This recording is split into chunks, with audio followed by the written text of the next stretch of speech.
Bonjour, bonjour, bienvenue sur le plateau de Bâti Journal TV. Nous sommes à Paris, Batimat 2022, porte de Versailles. Et avec mon invité, nous allons parler enveloppe du bâtiment. On va parler performance réelle de l'enveloppe du bâtiment. Bonjour, vous êtes Myriam Imbert. C'est ça. Et vous êtes directrice de projet R&D au CEREMA. Oui. Le CEREMA ? Le CEREMA, c'est le centre d'études et d'expertise sur la mobilité, l'aménagement et l'environnement. Et votre service en particulier, la R&D, qu'est-ce qu'on cherche? Alors, moi en particulier, je suis à la croisée entre la recherche et l'opérationnel. Je cherche plus particulièrement à utiliser les résultats de la recherche pour pouvoir les appliquer de manière opérationnelle.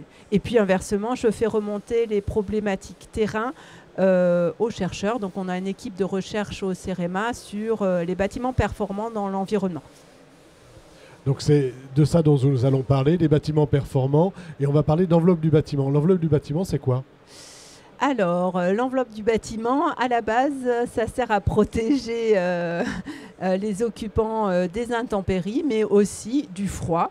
Et donc, moi, ce qui m'intéresse en particulier, c'est la performance énergétique de l'enveloppe et sa capacité, justement, à nous protéger du froid en consommant le moins d'énergie possible pour se chauffer, par exemple. Voilà. L'idée, c'est d'avoir un bon manteau, on va dire, Oui. Et un coupe-vent. Et un bonnet. Et un bonnet. Alors,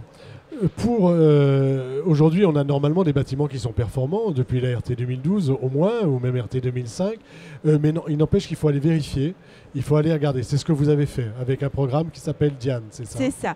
Alors, le programme Diane est un programme d'expérimentation piloté par le CEREMA et le CSTB, financé par l'ADEME et le ministère de l'Écologie.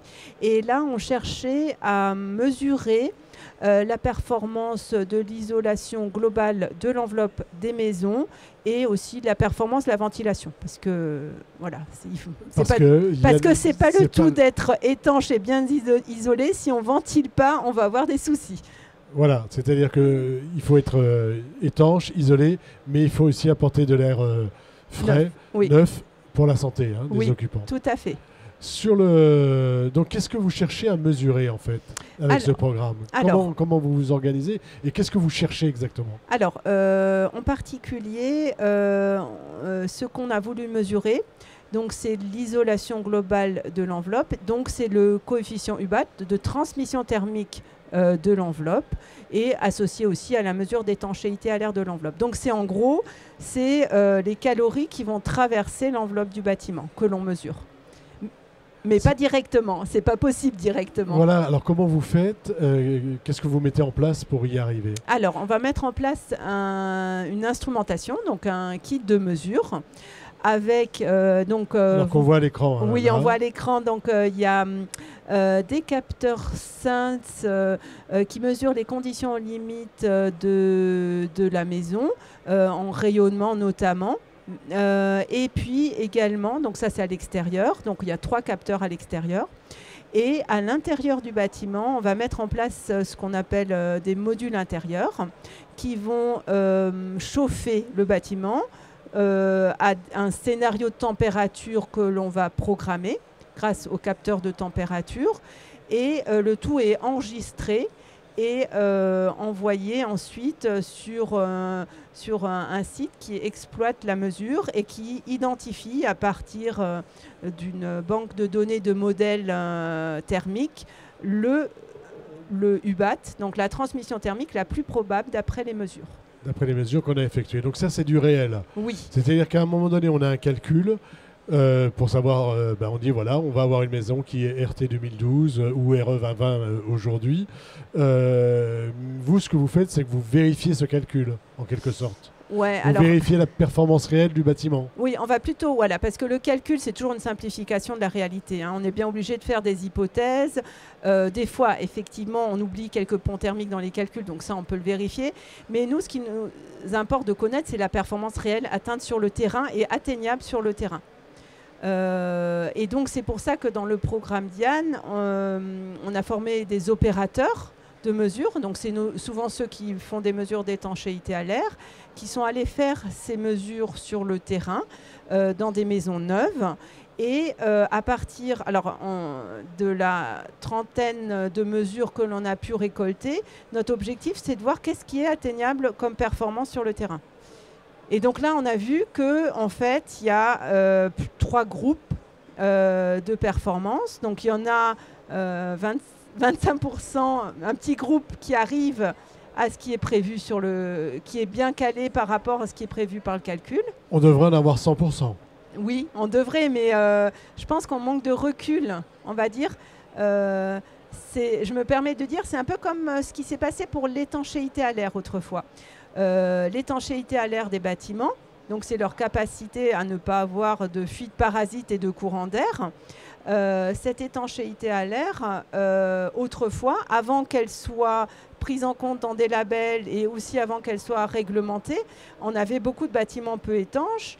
Et c'est surtout, on ne savait pas comment faire. Il fallait faire d'abord des mesures, tester sur le chantier différentes techniques pour améliorer l'étanchéité. C'est à force de faire de mesures et de confronter ça aux techniques qu'on sait maintenant faire des bâtiments étanches.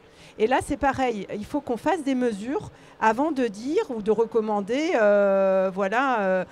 l'isolation globale mise en œuvre correspond vraiment à ce qui est prévu par le calcul. Est-ce qu'à terme, vous recommanderiez qu'on puisse faire ces mesures systématiquement ? Je pense qu'il faudrait commencer. Alors déjà, on finira sur les résultats après. Oui, mais je suis allé un peu dans le désordre. Non, mais c'est pas grave. Alors oui, alors moi je dirais oui. Alors non, il ne faut pas obliger de faire les mesures. Il faut déjà commencer par récolter beaucoup de retours d'expérience avant d'obliger de faire les mesures. Mais du coup, il faut quand même qu'il y en a qui fassent les mesures pour qu'on puisse avoir ce retour d'expérience pour pouvoir ensuite faire des recommandations comment mieux faire. Et c'est que quand on saura comment mieux faire qu'on pourra obliger à faire des mesures pour vérifier que les gens font bien. Mais 25%, c'est pas le verre à moitié plein. Hein. Non, c'est déjà bien. Non, c'est pas tout c'est déjà pas. Moi, je dirais que c'est déjà bien, c'est déjà rassurant. C'est rassurant, il y en a au moins 25%. On peut y arriver. On peut y arriver. Alors, la suite des résultats. Alors, la suite des résultats, c'est qu'il y a effectivement 50%, donc la grosse masse qui est autour de 30%, on va dire, d'écart par rapport à la cible. Et puis après, quelques canards boiteux, les derniers qui restent, qui sont presque à 75% au-delà. Donc là, c'est très mauvais. Ouais, mais là, c'est vraiment, c'est qu'il y a eu de gros défauts sur le chantier. C'est de la malfaçon, en fait. Je dirais pas de la malfaçon. Alors, il peut avoir évidemment de la malfaçon. Donc, la malfaçon, c'est sûr, elle va conduire à des défauts de ce type-là. Mais il peut simplement avoir eu des ruptures de stock de matériaux qui sont remplacés par d'autres matériaux moins performants qui font que, globalement, ça va avoir un impact important. On n'atteint pas la promesse. Non. Donc, globalement, pour vous, ces résultats sont plutôt positifs quand même. Ouais, je reste optimiste, mais c'est qu'on a réussi quand même à faire certains bâtiments qui arrivent à être aussi bons que le calcul. Voilà. Donc c'est possible. Maintenant qu'on a fait les mesures, est-ce qu'on a cherché à identifier d'où venaient les problèmes pour ceux qui arrivent, qui sont les 25%, ils y arrivent pourquoi ? Parce que tout est parfait ? Alors en fait, ce qu'on a observé, c'est que plus le bâtiment prévoit d'être performant, c'est qu'il est souvent engagé dans des démarches du coup de certification ou bâtiment passif, etc. Et donc là, on va réussir ils vont être plus vigilants. En fait, il y a un enjeu. Il y a un enjeu, il y a une vigilance, il y a un suivi, il y a un contrôle qui fait que voilà. Mais c'est à vérifier. Mais bon, c'est une hypothèse. Voilà comment on fait en recherche. On va faire cette hypothèse-là et on va faire des mesures pour vérifier. D'une manière beaucoup plus large. Ouais. Ceux qui sont plus mauvais. Oui. C'est quoi les problèmes ? Alors, les problèmes. Donc là, dans Diane, on n'a pas pu faire de thermographie. Mais par contre, dans un autre programme précédent. Ouais, dans un programme précédent de mesures. Qui est le programme Prébat, où on a capitalisé plus de 160 mesures de bâtiments occupés. on a eu l'occasion sur ces 160, sur un échantillon de 40, d'aller faire des thermographies. Donc là, vous voyez un exemple de ce qu'on a vu lors de ce programme Prébat sur les défauts de mise en œuvre, on va dire, sur l'isolation. Là, c'est une maison. Charpente fermette. Hein. Voilà, donc la thermographie montre, c'est le prix de la pièce d'en dessous, au rez-de-chaussée, montre qu'il y a des défauts, des ponts thermiques dans le plafond. Importants dans le plafond. Oui, quand même. Et en fait, si on voit, on n'a même pas besoin. En fait, sur les bâtiments vraiment les plus mauvais, on n'a des fois même pas besoin de faire une thermographie. On monte dans la toiture, on voit tout de suite que le niveau d'isolation est totalement inégal. Oui, là, on s'aperçoit que ça n'a pas été bien fait. Enfin, en tout cas, voilà. Et là, ça se retrouve souvent. Hein. Du moins, souvent. Moi, j'ai pas fait beaucoup de maisons.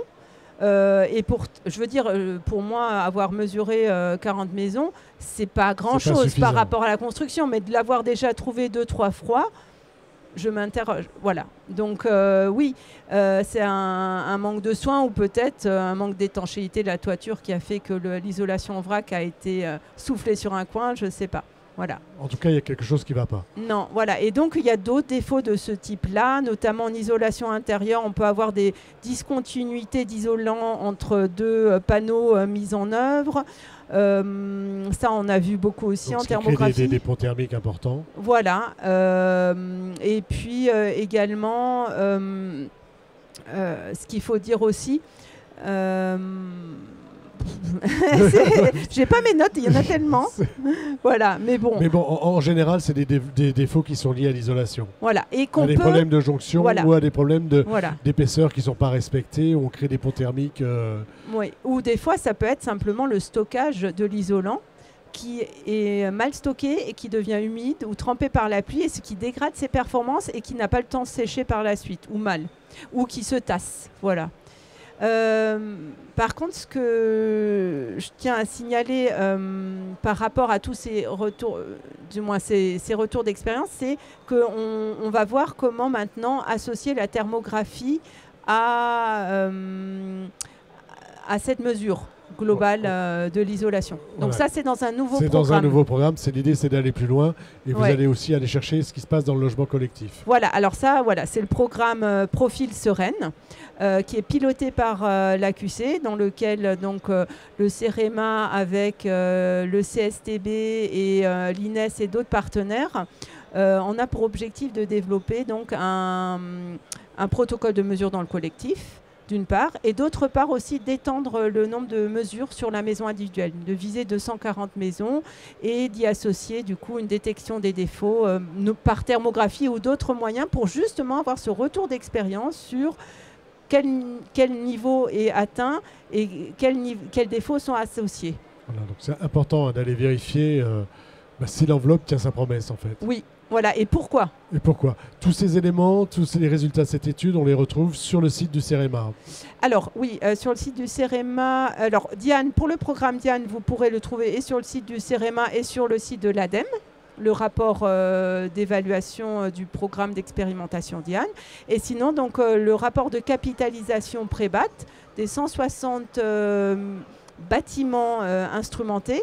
Vous le trouvez aussi sur le site du CEREMA, donc, que vous voyez ici. Voilà, on voit le document. Hein. Voilà. Et en fait, ce qui est intéressant dans ce programme, là, on a parlé aujourd'hui de l'enveloppe, mais sur ce programme d'instrumentation, on a vraiment des enseignements opérationnels sur toutes les thématiques qui peuvent intéresser la performance énergétique du bâtiment, que ce soit l'enveloppe, les systèmes de chauffage, l'eau chaude sanitaire, l'éclairage, les ascenseurs, etc. Voilà. On a un ensemble, on a l'ensemble du bâtiment en fait. Oui.